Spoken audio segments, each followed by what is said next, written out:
Vamos a leer la profecía de Isaías en el capítulo 41, versículos 13 al 20.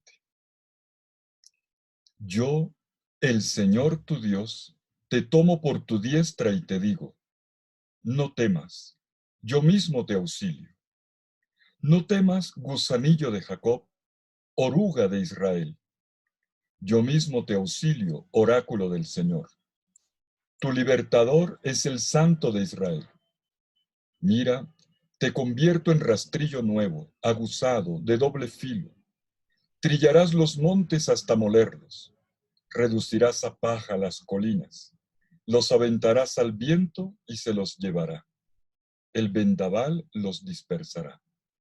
Pero tú te alegrarás en el Señor. Te gloriarás en el Santo de Israel. Los pobres y los indigentes buscan agua y no la encuentran.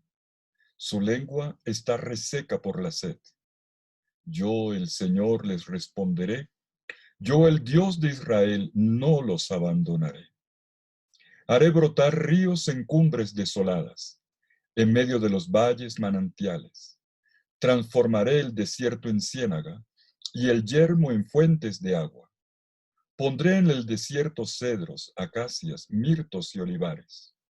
Plantaré en la estepa cipreses, junto con olmos y alerces, para que vean y sepan, reflexionen y aprendan de una vez que la mano del Señor lo ha hecho, que el Santo de Israel lo ha creado. Palabra del Señor. Gloria a ti, Señor Jesús. Muchas veces en la vida sentimos una gran impotencia. Nos sentimos pequeñitos, como un gusano, frente a los demás, con la sensación de que no vamos a poder salir adelante porque los problemas y los desafíos nos superan, nos sobrepasan. Y es frente a esta realidad tan concreta que nos sitúa hoy el profeta Isaías. Él nos muestra a cada uno en particular y a la comunidad cómo podemos dar pasos de superación si nos dejamos agarrar y levantar por la mano creadora de Dios. Bueno, al leer la profecía mesiánica de hoy en Isaías, notemos cómo Dios habla directamente y de forma insistente, en primera persona, como si estuviera tratando de inculcarnos la certeza de su cercanía, de su ternura, a través de las formas concretas como Él se ocupa de nosotros. Miren en el texto cómo Dios lo va repitiendo. Yo te tengo aferrado. Yo te ayudo, yo te convierto en trillo nuevo, o en plural, yo les responderé. Yo no los desampararé, yo les abriré, yo convertiré, yo pondré. Desde el comienzo hasta el final de esta profecía, Dios se presenta como el autor de la salvación, con esa insistencia, yo, el Señor, tu Dios. Nuestra profecía, como podemos observar en el texto, tiene dos partes. La primera, estamos en el capítulo 41 de Isaías, la primera de los versículos 13 al 16, donde se puede ver cómo Dios va sacando a una persona desde el fondo de sus miedos, cómo la conduce del temor a la alegría. Primera parte. En la segunda parte, en los versículos 17 al 20, podemos ver a Dios de nuevo en acción. Y esta vez transformando la naturaleza. Los desiertos se transforman en selvas, incluso en bosques paradisíacos. Y en este escenario, en este teatro de la acción creadora de Dios, el pobre y el sediento comprenden de qué manera se les ofrece la salvación. Bueno, ese es el texto de hoy. En ambas partes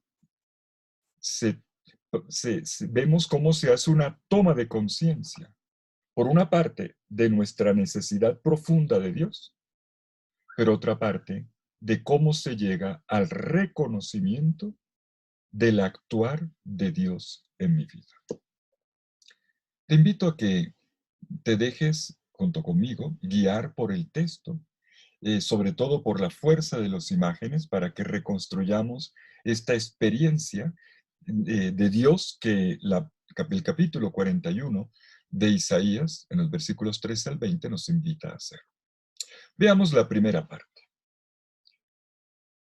Se trata de la superación de los miedos. Volvamos a mirar el texto.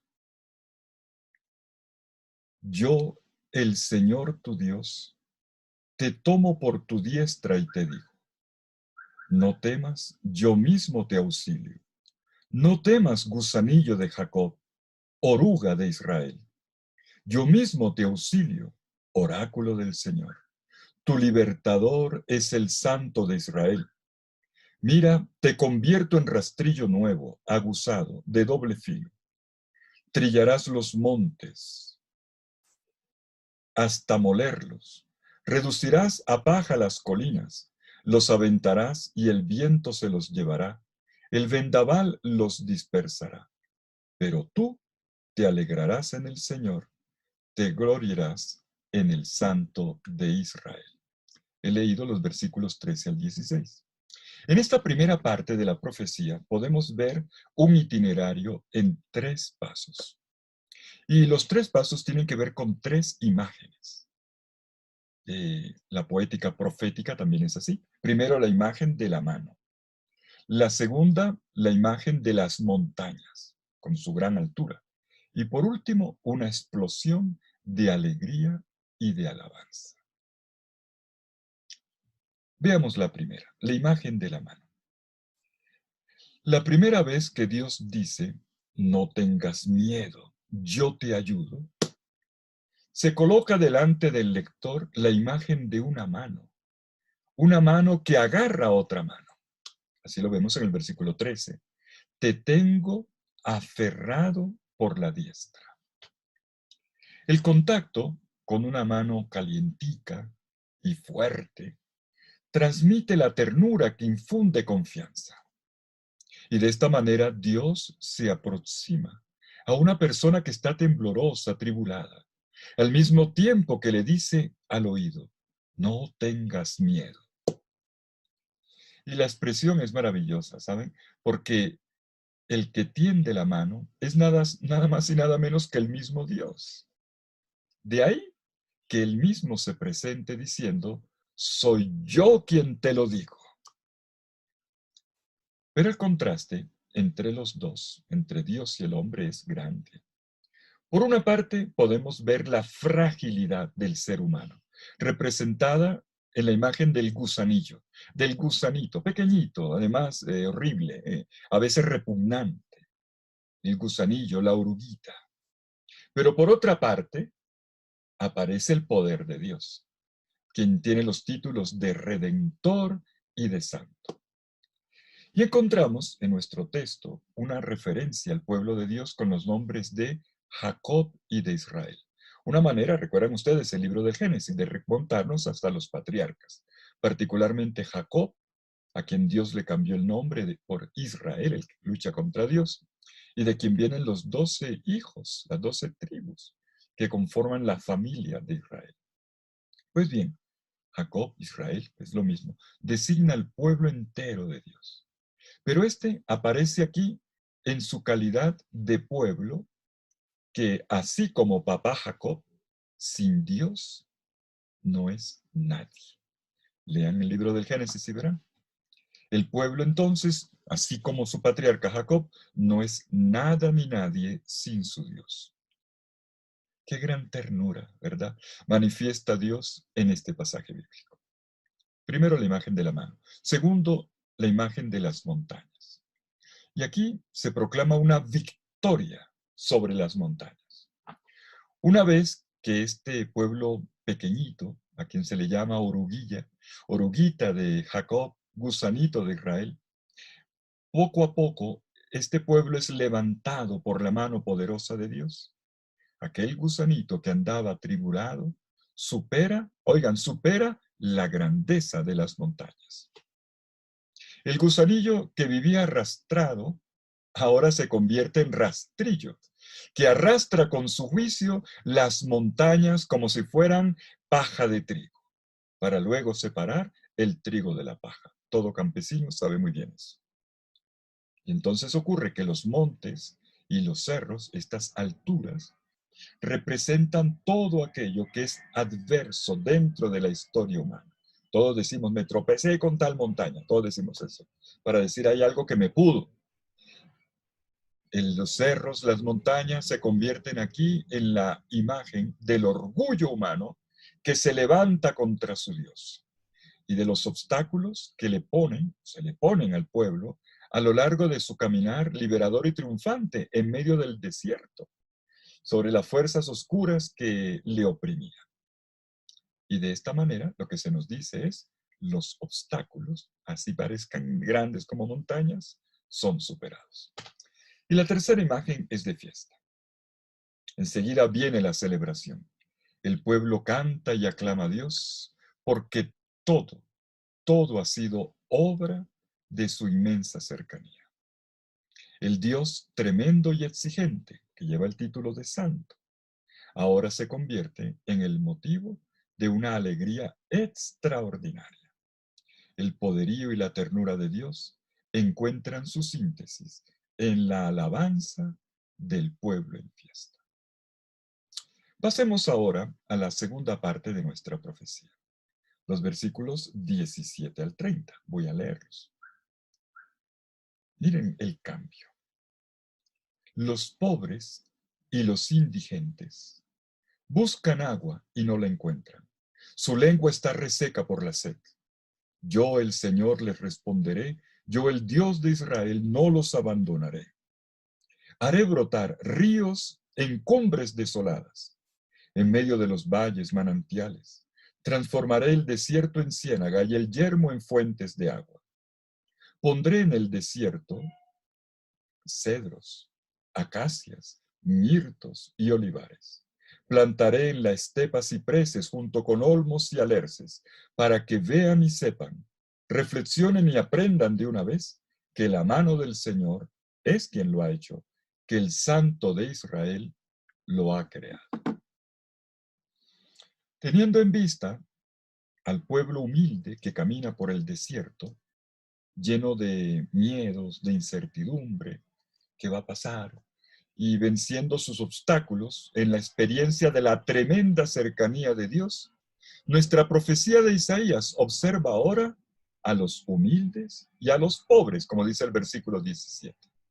Y su dificultad ahora está relacionada con la muerte a la que lo amenaza la falta de agua en el desierto. Es interesante que aparezca aquí el tema del agua. Como ustedes han visto en las noticias en estos días, en el Wall Street, ya el agua, interesante, comenzó a cotizar en la bolsa de valores. Interesante. ¿Por qué? Porque es un recurso eh, del que depende el futuro de la humanidad. Y ya se dieron cuenta que lo estamos agotando, que se está acabando. Si las guerras antes eran por el petróleo, serán ahora por el agua. Y nuestra profecía habla de eso. El pueblo morirá por falta de agua si no pasa algo. Y entonces el gusanillo, que se sentía amenazado por las montañas, aparece ahora como el pobre que tiene en juego su supervivencia. La descripción es dramática del versículo 17, mírenlo. La lengua se les secó de sed. No hay agua. Y Dios responde con su palabra creadora. La palabra de Dios crea. Y ante la vista del humilde que suplica, el escenario vemos cómo se va transformando. Los cambios que se realizan son increíbles. Mediante la obra del Señor, miren que los verbos abriré, convertiré, pondré. Ante todo esto, veremos cómo la obra del Señor hace que todo cambie. La aridez del amenazador barranco, del inhóspito desierto, se transforma en un espacio de vida. Este panorama, este escenario, también descrito, nos recuerda el paraíso. Génesis, capítulo 2. Nos recuerda esa descripción poética del paraíso, bañado por 4 ríos, por 4 fuentes de agua. Y en nuestro escenario, pintado por Isaías a través de palabras proféticas, nos presenta una lista de 7 árboles seleccionados que le ofrecen lo mejor de sí mismos a la vida del hombre. La exuberancia de la vegetación, sumada a la abundancia del agua que emana por los montes, por los valles, todo con gran cantidad y calidad, nos remiten a los ideales de la plenitud humana, los cuales no son posibles si no es por la mano creadora de Dios. Por eso el link con Génesis. Entonces, el hombre, el ser humano, responde con su fe. Una fe que reconoce y que agradece la acción creadora de Dios. Viendo la obra, se reconoce al protagonista. ¿Quién es? Dios, el creador. Y los 4 verbos describen muy bien esta fe. Podemos ver el verbo, bueno, valga la redundancia, el verbo ver. Ver la obra de Dios. 1. 2, el conocer, que se deriva de la constatación de los hechos. 3, el reflexionar, que implica. Y finalmente, 4, el aprender. Es un discipulado. El aprender que la salvación de Dios es la mayor obra de la creación de Dios. Esta profunda toma de conciencia permite descubrir, valorar y acoger lo nuevo de Dios en todos los momentos de la vida. Y miren ustedes el sello de esta profecía, cómo se recoge todo. Entonces, para que vean y sepan, miren los 4 verbos, ver, saber, reflexionar, aprender, para que vean y sepan, aprendan, reflexionen y aprendan de una vez que la mano del Señor lo ha hecho, que el Santo de Israel lo ha creado. Comenzamos con la mano y terminamos con la mano. La mano de Dios que se extiende hacia mí, me toma de la mano derecha y que me infunde confianza, sentido de protección y de cuidado, que no me abandona, pero esta mano de Dios es creadora. Y entonces veremos, conoceremos, reflexionaremos y aprenderemos que Dios continuamente está posando su mano sobre mí para darme seguridad, pero también para crear, para transformar, para abrirme caminos de vida. Tenemos entonces imágenes, ya hemos completado el texto, lo hemos recorrido. Tenemos imágenes fuertes, bellas en esta profecía de hoy, que podrían, pienso yo, ayudarnos hoy en nuestro ejercicio de oración. Qué bueno que nos pongamos todos ahora frente al texto para leerlo, escucharlo con estas sencillas claves que hemos intentado ofrecer. Fíjate, por ejemplo, en la mano que agarra otra mano, que transmite calor, que infunde confianza con el poder de Dios. Esta mano que se convierte en mano creadora, como lo hemos enfatizado. Y todo esto nos sitúa ante la experiencia que Juan canta precisamente en la Navidad. Lo que contemplaron y tocaron nuestras manos acerca de la palabra de vida. Son palabras que encontramos en la primera carta de Juan, capítulo 1, versículo 1. Y a propósito de Juan, ya no Juan el apóstol o el evangelista o el discípulo amado, hay otro Juan, Juan Bautista. Las palabras que escuchamos en la profecía de hoy curiosamente, no se ven cumplidas directamente en la persona de Jesús, sino en una palabra que pronuncia Jesús acerca de Juan el Bautista. Por eso leemos, junto con este texto de Isaías, su cumplimiento en el Evangelio de Mateo, capítulo 11, versículos 11 al 15. La profecía, el texto del Evangelio nos muestra el cumplimiento de la profecía en estos términos. Son palabras de Jesús. En verdad les digo que no ha nacido de mujer uno más grande que Juan el Bautista, aunque el más pequeño en el reino de los cielos es más grande que él. ¿Se acuerdan ustedes de Isaías? El pequeño, el gusanillo, que resultó más fuerte que las montañas, que eran los obstáculos. El pueblo sediento, al cual se le abrió un inmenso panorama donde los desiertos se convirtieron en ciénagas y los peladeros en jardines, en bosques exuberantes. Pues esto, ahora lo vemos, no en un pueblo pequeño, sino en Juan Bautista. Jesús dice, el más pequeño ahora pasó a ser el mayor, el más grande. El más pequeño es el más grande de todos los nacidos de mujer. Es una forma de referirse al cumplimiento de la profecía. Y este Juan, como aquel pueblo, ahora es empoderado. Vimos cómo el pueblo arrastrado se convirtió en rastrillo, ¿se acuerdan? Para separar el trigo de la paja. Son palabras que se le aplican en el Evangelio a Juan Bautista, porque él mismo lo dijo. Él se refería a eso, que vendría el Mesías y que se separaría el trigo de la paja. Juan Bautista, claro, es el que lo anuncia, y Jesús es el que lo lleva a cabo. Pero todavía hay algo más.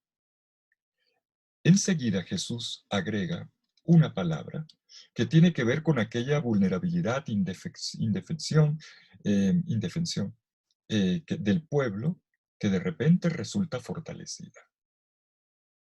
En el Evangelio se nos habla de una fuerza y de una fuerza violenta. Es una frase fuerte. Dice Jesús, desde los días de Juan Bautista hasta ahora, el reino de los cielos sufre violencia y los violentos lo arrebatan. Los profetas y la ley han profetizado hasta Juan. Él es Elías, el que tenía que venir, con tal que quieran admitirlos, el que tenga oídos para oír que oiga. Miren esto. Desde los días de Juan Bautista hasta ahora, el reino de los cielos sufre violencia y los violentos lo arrebatan. Estas palabras de hoy no parecieran pertenecer a la misma persona que hablaba en el Evangelio de ayer. Ayer Jesús nos pedía que no nos avergonzáramos de nuestro cansancio, sino que lo lleváramos al único lugar donde se puede reposar, de verdad descansar. Vengan a mí todos los que están cansados y agobiados, y yo les daré descanso. Y él mismo es el maestro manso y humilde, que recibe nuestras cargas y nos da su carga y su yugo, que es suave y llevadero. Hoy, sin embargo, la profecía nos habla de violencia para llevar a cabo esto. Y la pregunta es, ¿por qué esto? Y le voy a decir por qué. Porque la vida, en su realidad, es violenta. La violencia la vive cada uno por dentro, como un corte en el alma, como una cicatriz que nos acompaña. Podemos aprender a dominarla, o a ignorarla, o a contenerla, o nos podemos dejar arrastrar por la rabia o por el victimismo. Puede ser reprimida o puede ser incluso negada a la ira, o volverla un volcán dañino además. No hay lugar donde no haya que enfrentar la violencia, ¿verdad? Porque ella siempre está ahí. Y Jesús ve violencia contra el reino, refiriéndose, claro, al trágico final de los profetas, del Bautista en particular. Y Jesús mismo no será la excepción en una cruz. Una violencia por parte del mundo, aquí mundo no es el planeta, es la mundanidad, el lado oscuro de la realidad que se ríe de la luz, que la niega, que intenta apagarla. Pero también se habla de una violencia que es necesaria, dice Jesús, de una violencia que es necesaria para apoderarse del reino. No nos asustemos con esta frase. Quiere decir que si queremos vivir la vida del Evangelio, esta buena y bella noticia del Evangelio, tenemos que aceptar un dolor. Jesús habla de violencia, entonces, porque para recibir a Dios en nuestra vida es necesario vivir un conflicto interno. Nuestra vida, acoger a Dios en nuestra vida nunca será una operación indolora. Más bien siempre será el resultado de una violencia que se debe realizar sobre uno mismo, no sobre otros, sobre uno mismo. ¿Para qué? Para conseguir que el hombre viejo muera y para abrirnos a una nueva vida que solo puede nacer dando muerte a aquello que no tiene nada que ver con el Señor y con el Evangelio. ¿Me hago entender? A lo mejor estamos poco acostumbrados a este enfoque, yo lo sé. Lo cierto es que en cada uno de nosotros vive una lógica mundana, que no tiene nada que ver con la propuesta del Señor. Y es ahí donde tenemos que ejercer violencia, sobre nosotros, no sobre otros.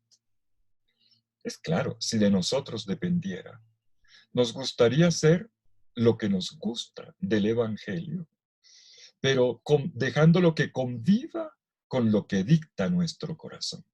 Y esto es como agua y aceite, no se puede. La fe es para fuertes, para personas fuertes, o mejor, fortalecidas, como nos lo recita muy bien la profecía de Isaías. Para personas que usan la energía interior dominante para buscar a Dios y darle la bienvenida, no para imponerse al mundo. Te invito a repasar estas palabras de la profecía de Isaías y del Evangelio de Mateo en este día. Y no lo olvides, mira esta conclusión que es para dejarla resonando en el corazón. Las palabras proféticas de Isaías que en estos días del Adviento nos renuevan la esperanza. El mismo Dios que ha dicho, no temas, tú que te sientes gusanito, lo dice con una ternura. Tú eres creado de nuevo en mis manos. Una creación que implica también a veces sentir dolor, pero que vale la pena, porque todo cambiará. Dice nuestra profecía, para que vean y sepan. Yo hago todo esto para que vean y sepan, reflexionen y aprendan de una vez por todas que la mano del Señor lo ha hecho, que el Santo de Israel lo ha creado.